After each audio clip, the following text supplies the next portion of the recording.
Hey everyone, I hope you all are doing good and well in your studies also. So today in this video we are going to analyze and I am going to put some point forward before you for the level of RRB clerk examinations. As today the RRB PO exams are over and now on 14th the RRB clerk exam is going to happen. There are other dates also.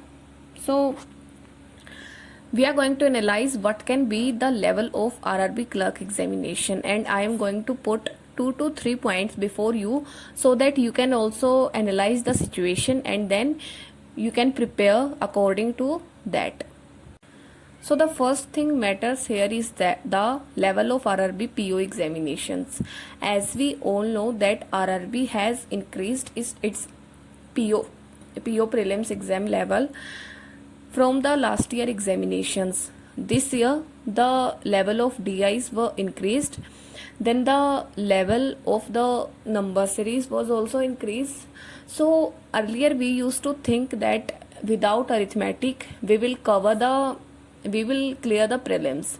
सो हमारी strategy क्या होती थी कि हम पहले number series solve कर लेंगे, simplification कर लेंगे और डीआईज कर लेंगे, और अगर अरिथमेटिक 10 से 15 नंबर के अरिथमेटिक हम छोड़ के 25 क्वेश्चन हम मैथ्स में करके और 40 हम रीजनिंग में अटेम्प्ट करके अराउंड 65 हम आराम से अटेम्प्ट कर सकते हैं. तो पहले यही हमारी स्ट्रेटेजी रहती थी कि हाँ 65 हम कर सकते हैं अगर हम अरिथमेटिक हमने पढ़ा नहीं भी है तो.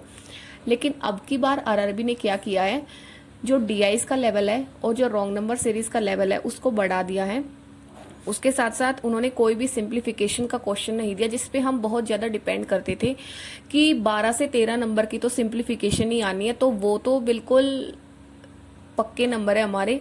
लेकिन अब की बार उन्होंने वो मौका ही नहीं दिया कि कोई थोड़े से जुगाड़ से कहीं से नंबर निकाल सके.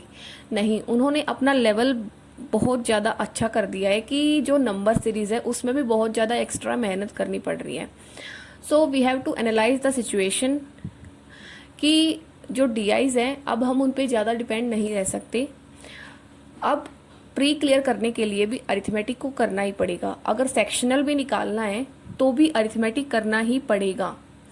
तो इसके लिए मैं आपको सजेस्ट करना चाहूँगी कि आप लेवल 1 के सारे अरिथमेटिक के क्वेश्चन सोल्व कर लीजिए सभी चैप्टर्स के, क्योंकि आरआरबी पीओ के एग्जाम्स में डीआईज और नंबर सीरीज का लेवल हाई था, लेकिन जो अरिथमेटिक के चैप्टर्स थे वो बहुत ही लो लेवल के क्वेश्चंस थे कि अगर किसी ने एक बार भी ढंग से अरिथमेटिक पढ़ी है तो वो उन क्वेश्चंस को 2 से 3 क्वेश्चन तो ऐसे थे जिनको पेपर पे लिखने की जरूरत ही नहीं थी, वो ऐसे ही सॉल्व हो सकते थे. तो अगर किसी ने अरिथमेटिक एक बार भी पढ़ा है बिल्कुल ऊपर ऊपर से तो भी वो उन क्वेश्चंस को सॉल्व कर सकता था. तो उन्होंने अरिथमेटिक का लेवल कम कर दिया है और डीआईज का लेवल बढ़ा दिया है. तो वो ये चाहते हैं कि अब सभी बच्चे सभी टॉपिक्स को कवर करके आए, कोई भी कहीं जुगाड़ से नंबर ना निकाल सके. अभी उनकी स्ट्रेटेजी यही थी और ये सेम स्ट्रेटेजी वो आरआरबी क्लर्क में भी फॉलो कर सकते हैं, क्योंकि आरआरबी क्लर्क आरआरबी पीओ की तरफ इंक्लाइन होगा तो वो ये काम आरआरबी क्लर्क में भी कर सकते हैं. हाँ, लेवल भी वो बढ़ा सकते हैं,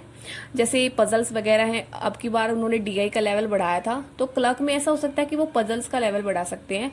उसके साथ साथ जो डीआई है वो ऐसे ही थोड़ी ट्रिकी डीआई दे सकते हैं. सो ये चांसेस है कि वो क्लर्क का लेवल बढ़ा सकते हैं. और उसके साथ साथ जो नंबर सीरीज और सिंप्लीफिकेशन है, सिंप्लीफिकेशन आ सकता है तो वो भी शायद हाई लेवल का ही आएगा, क्योंकि अगर क्लर्क में ऐसा हुआ है तो वो पीओ में भी ऐसा, अगर पीओ में ऐसा हुआ है तो वो क्लर्क में भी ऐसा करने की कोशिश करेंगे. तो आप एक तो अरिथमेटिक कवर करना चाहिए आपको अभी से.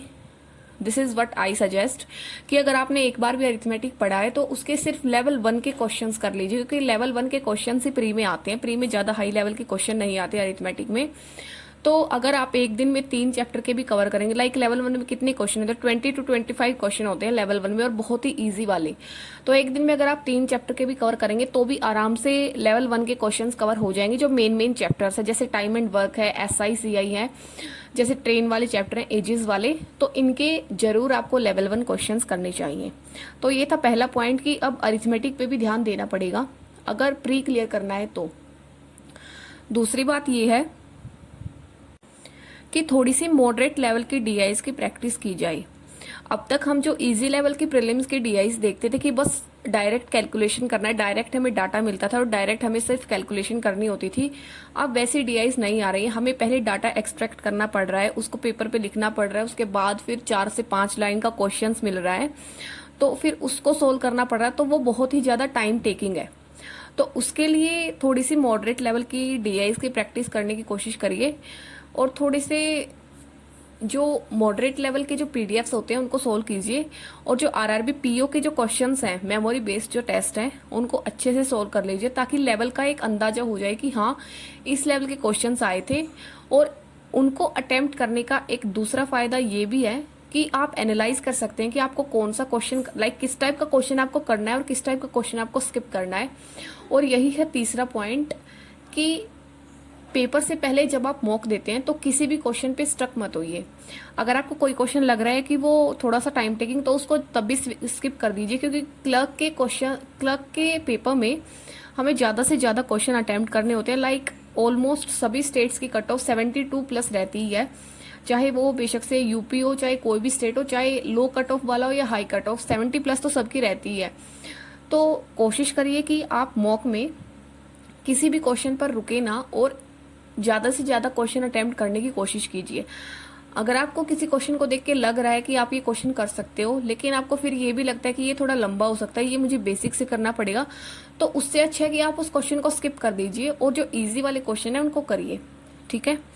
और जो आरआरबी पीओ के जो मेमोरी बेस्ड मॉक टेस्ट हैं उनको जरूर सोल्व कीजिए, और जो आरआरबी पीओ की जो डीआईज थी, केसलेट डीआईज थी, उसके अलावा जो दूसरी डीआईज थी और जो केसलेट थी, उनकी 50 क्वेश्चंस की एक पीडीएफ है, उसका लिंक मैं आपको डिस्क्रिप्शन में दे दूंगी।